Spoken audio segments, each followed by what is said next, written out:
Yeah, man, Kmart forever, yeah. Okay, this is the best valued Thomas thing ever. The Percy 6-in-1 set, there's a whole stack of them here. It's just prior to Christmas, about the only Trackmaster 2 thing that's available here. Stacks and stacks of these here. This is Kmart Australia. It's actually cheaper than the USA price. That is amazing, isn't it? Plenty of stock here. What, there's 4 there, there's a couple there, and on the other side of that we can see another 4 there and 3 more there. So do not delay in getting this set. It's one of the best Trackmaster 2 sets you can get. And that wasn't an ad for this toy. I don't get paid by anyone. I'm just giving you some of my best advice on what's good to grab when it comes to Trackmaster 2. For $29, instead of buying the Percy 6-in-1 set, you could also buy a rectangular pool. Now, which one would you prefer to have? I also noticed for $29, guess what you can buy? The Bunch of Balloons Slingshot. I think I'd still prefer the Percy 6-in-1 set. I also see for $29 the Monster Trucks Monster Mover. Hey, this looks pretty awesome. But I still think I prefer the Percy 6-in-1 set. Also for $29 is the Lego Pickup and Caravan. Ooh. No, I still prefer the Percy 6-in-1 set. I'm sorry about that. I also noticed for $29 the Nerf Mega Tri-Brake Gun. What would I prefer? A gun like this or the Percy 6-in-1 set? I think I'd prefer the Percy 6-in-1 set. While I'm in Kmart, I'll take a look at the Hot Wheels section very quickly. It won't take long to look at it because basically it's just a whole bunch of empty pegs.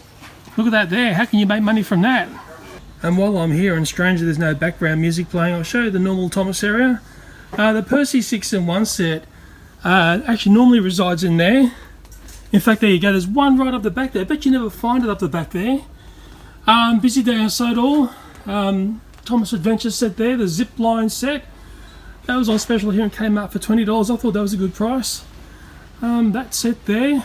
I'm sorry, my voice is really bad at the moment. Having a lot of trouble talking. This one here, Tidmouth Sheds. This version of Tidmouth Sheds. It's funny, they've sort of gone back to take and play mentality. Yes, maybe a bit small.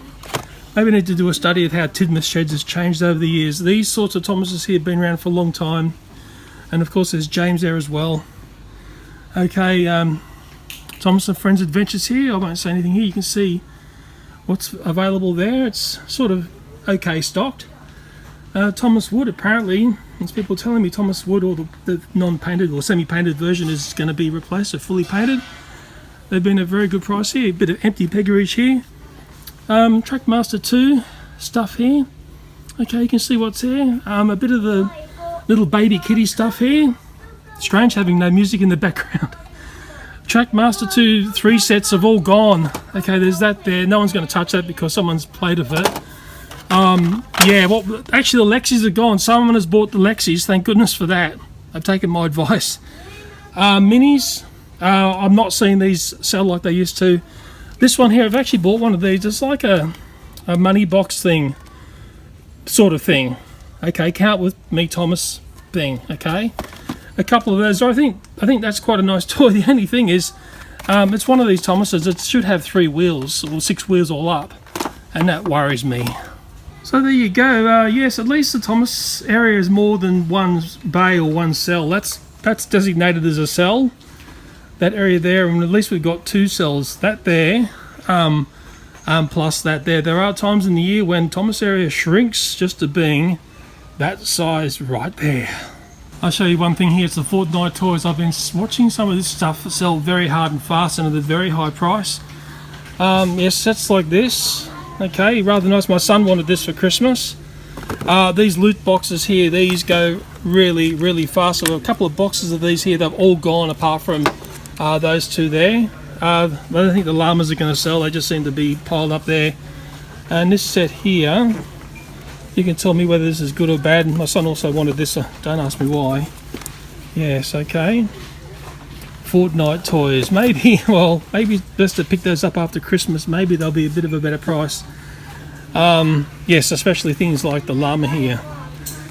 What sounds do llamas make? Bah, bah, bah. Maybe my advice on a toy like this is very simple. Try and keep it in box.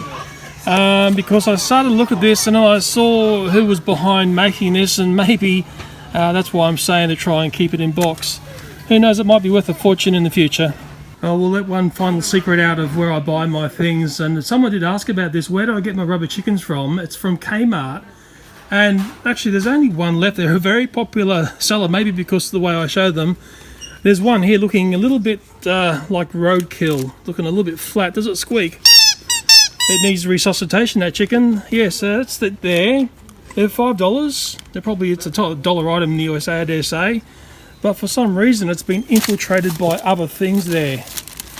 Yes, that chicken needs reviving, doesn't it? No, I think it's beyond help, that one. Totally beyond help. I'm not in Kmart anymore. I'm in another retailer looking at the Thomas & Friends area, just a few weeks out from Christmas. Wow, look at all the Thomas stock here. It's quite amazing. This is actually the retailer I bought the boat and sea set, Trackmaster 2 set. I'm just going to see if there's any of them left. My crikeys, they've all sold out. It must be a fantastic set. That's nice to see. A little bit of a different Thomas & Friends set. I have reviewed that one, but don't you worry, you can come in here and still pick up Lexi. Yes, Lexi is for sale, and Lexi is on special. Yay! While I'm here, and before I jump to another store, I'm looking at the Hallmark keepsakes here. Now, someone said to me they will sell out before Christmas. You know what? I think that person is actually correct. Wow, I'm glad I came in a little bit early to buy these. Mind you, they're 20% off now. And looking down here, wow, a lot of that stuff is sold. I've only very recently woken up to these Hallmark keepsakes. Fantastic things, absolutely fantastic. And I've gone up to Myer, and this is the Thomas & Friends Mix and Match build set, and I've been watching the price of these basically plummet. We're only a couple of weeks out from Christmas. I can see 1, 2, 3, 4, 5 left. There used to be 8 there when I started to really study this. It's a toy that's been basically $200 and it's been discounted down to $75. So the gamble I'm taking is, let's say within another week I see a few more of these sets get sold, and that could easily happen.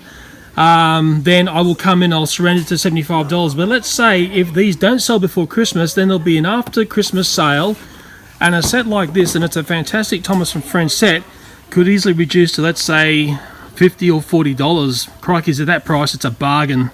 If you're struggling to understand why the set is nice, and I know some people may argue and say, well, it's not like the old classic Thomas Wooden Railway, this is a little bit 2D. I think the best way I could say it is you will not see a set like this ever again. This is a bit of a bygone era toy, but there's nothing wrong with it. And I'm going to hold off, and I'm hoping to get these for about $40. Put it this way, if I start to see it for $40, and if there's enough of them there, I won't just buy one, I will buy 2. But remember, it is a silly season and anything can happen this time of year. These could easily all be sold before Christmas. So this video was, well, basically something that I would do on Google Reviews. And you're thinking, well, Leo, that's not a video. Well, what are you doing? Well, over the last couple of months, I've been tinkering around with Google Reviews. And what I'm finding there is that I'm very, very successful. In fact, I gain more views on Google Reviews than I do views on YouTube. And that's happened in very, very short time. The whole of 2018 has been a disaster for my YouTube channel. Google seemed to be very keen to put my channel to sleep and make it not be seen. Yet, on Google Reviews, I'm noticing that some of my pictures are becoming very, very popular, and you'll be seeing those things going by as I'm rattling on here. So, the algorithm that's set behind Google Reviews seems to be something that I can understand, and it did take me a little while to work out what pictures work on Google Reviews, but I've got a grasp of what will work, and I think I could walk into any business now and say, hey, give me 5 minutes of my iPhone, let me take some pictures of your store and your stock, and I will make these work on Google Reviews for you. Mind you, there's no reward there for me. I can't make any money from doing this, and I'm starting to wonder, why do I even bother? But why I do bother is because I was trying a different algorithm, one which seems to be set quite fairly. Because if you make a nice picture, something that's interesting to look at, it will get ranked up on Google Reviews. But if that same business who asked me to take some pictures of their store said, hey Leo, why don't you make a fancy YouTube video of what goes on in here? It'll be popular, won't it? Well, I could say back to these people, I can guarantee to you, this video will be hidden away and it will never be popular. And they're probably thinking, well, what's going on there? Well, I couldn't explain it. This is the great conundrum that YouTube producers are now caught up in, and I'm certainly not the only producer getting hammered by the algorithm that is set very, very unfairly on YouTube. Maybe a prime example of how YouTube is disconnected from the viewers and the producers is that 2018 Rewind video. Look at how many dislikes that video has gained in record short time. Now, I'm not asking you to go and dislike the video, but I am asking you to go and read the comments of what people are saying against that video. It is quite alarming, and if YouTube ignore this, it is at their own peril. Sorry for that nasty rant. You can tell me whether I'm right or wrong. Most times I'm wrong. Anyway, back on Google reviews. I can't tinker with it forever.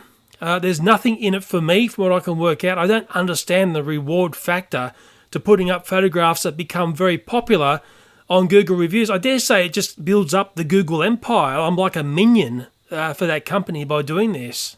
And what I find funny is that on Google reviews, Google can't stop sending me emails saying how fantastic I am at doing photographs for their Google Maps and whatever, yet on YouTube they say absolutely zero to me. It is just astonishing, the difference of feel between Google reviews and YouTube. Anyway, when I do photographs for Google reviews, I try not to mimic and copy what other people have put up. I try to have my little bend on things, and sometimes I've got little messages in my photographs as well, if you know the sort of person I am and what I look at on YouTube. In a way, my Google reviews are an extension of many of the things that I speak about and show on my YouTube channel. Mind you, they are far, far more popular on Google reviews. Anyway, I better finish the video off here. My throat is killing me. I've been quite ill of late. Maybe you can tell, maybe you can't. But it's very difficult for me to talk. Okay, bye.